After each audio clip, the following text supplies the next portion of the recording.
Hey Alphas, Coach Roz here again with another video coaching tip for the day. Today I want to talk a little bit more about the Olympic weightlifting positions we get into. Before we talked a little about bar path and how maybe body positions create that bar path, or what the movement we do creates a certain bar path that we're looking for in the lift. Today I want to talk about more of the idea of the lift itself and thinking more in the sense of finding positions to hit to create the movement. Instead of thinking, I have to lift this bar from the ground to overhead and all these things have to happen, more so think of 4 separate positions to make sure we're in the proper technique and position in that time, which will create the whole of the lift that will happen. Kind of the idea that if getting all these small things correct, the big picture will happen. And today we'll focus again on just 4 pieces of it. The first one will be the start position of the movement. The second will be second pull, or that mid-thigh position where that bar is, where our balance is, where our weight is distributed. The third one is going to be finishing the pull, that full extension. And then lastly, the receiving position or catching position. And today we'll talk about the snatch for the day. The clean will work in the same idea for the first 3. Obviously the catching position, the receiving position of the clean will be a little bit different than the snatch.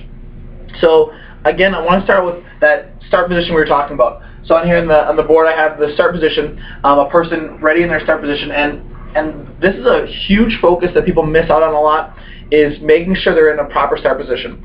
I love using the quote, you can't win a race in the first mile, but you can lose it, in the sense of you can't successfully have this lift happen perfectly with just a great start position. But if you have a poor start position, if you have a weak back, a poor core when you start, your glutes come up too quickly and your shoulders stay down, things that can go wrong will mess up the entire lift because of the start position itself.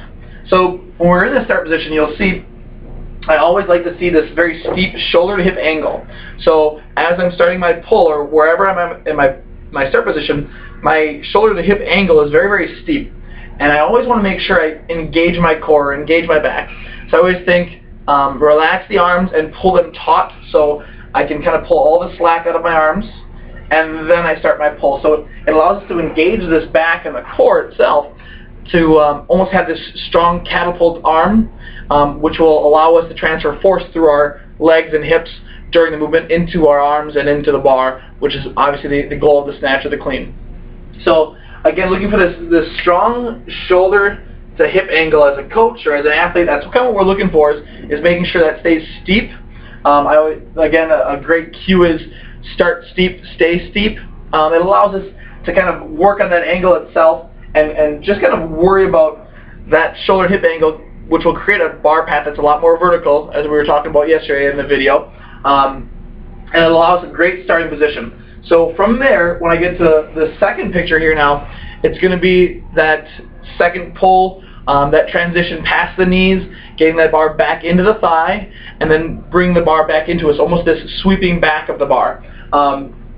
So again, I'm going to see this very, very steep shoulder hip angle, and you'll actually see both pictures have the same exact shoulder hip angle. And that's what we're looking for, is often that angle starts at one position and all it does is rise up at that same angle. So we don't, as we're coming up, the hips don't come first and then the back continues. It's always shoulder and hips come at the same time.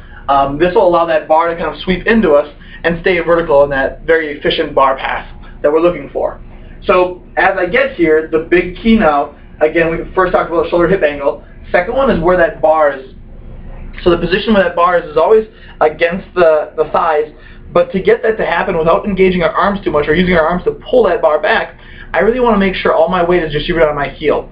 An easy goal or an easy use of technique or movement we'll do is I'll get people to hold onto that bar, go into their second pull position, first go onto their toes, and you'll feel it where the weight will distribute, and you'll kind of really fall forward with more weight in your hands. Obviously you'll fall forward even more, but then I'll say go back on your heels, put all the way back on your heels, and you'll see them drift back.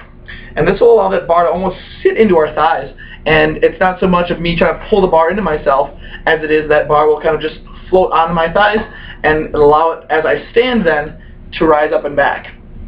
So again, we're looking for where that bar was resting and that shoulder and hip angle in that step 2 or that second pull position.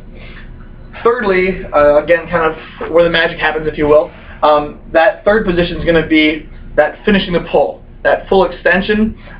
Again, big keys is now the shoulders come from over the bar to behind the bar and extend back, and the bar again sweeps into those hips, and then as we finish the pull, we're looking for that straight body position.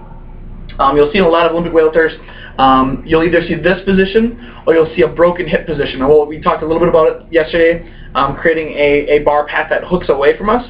So a broken hip position, more or less, we're going to be in that, again, that second pull position. And as we come through, we overextend and we break this line from our heel to our shoulder and create more of a V. So instead of the picture here we have here with a very, very straight bar or a straight body, we get more of this far lean back and this broken hip angle. So again, we want more of that straight body to create that straight bar path. Once that hip breaks, or we create this, again, this broken hip to heel angle, and we start overextending, we create this bar path that'll loop away, the snatch to the clean. And again, once that bar will float away, we understand that it's either going to allow us to jump forward to go after the bar, or that bar is going to swing back into us and either into our neck, or if we're going for the snatch, it'll fall back. So lastly, the fourth position we're looking for is that receiving position. Again, it being the last position on the list, it doesn't mean it lacks any importance. The thing we'll find is that shoulder and hip angle we use for, again, our start position as well as our second pull, we'll often find that same position in our receiving position. So if we have that steep shoulder hip angle, as we catch, it'll be that same steep shoulder hip angle. Allows great for muscle memory. Your body's so used to finding this angle that when it finds it in that receiving position, it's very quick to find it. And again, it's quick to just hit that position. Secondly, often find that head in neutral position. The bar now might drift back or forward on you. I don't want it to go past really the ears, but when it drifts back, the big thing we're going to look for is that bar creating a straight line to our heel. So again, we're going to efficiently distribute the weight, so we make sure the weight's back on our heels. Often our hips will come in line with that as well, our shoulders and the bar. So we find a beautiful straight line. So again, as we're coaching from the side, or if you're videotaping yourself from the side, we're always watching, making sure that bar sits right in line with our shoulders, our hips, and our heels. So when you're going out there lifting today, within the next week or whatever it might be, always think about not so much as fighting this lift, like I'm trying to lift this bar, but more so I'm trying to get the right positions at the right time, creating a beautiful sequence or a great bar path, which creates a great lift. Just food for thought for you coaches out there, making sure we're always watching those positions, getting correct positions. And again, if you're a lifter, you don't have a coach, either obviously find an Alpha training instructor, or if you can get maybe a friend or a training buddy to videotape you from the side, kind of look for these positions. If you can get it on a slow-mo video analysis, that'd be great. It allows you to kind of stop in these positions and see where you're breaking away from that position we're looking for and what's going on with the bar path as well. Hope this tip helps, and we'll see you guys soon.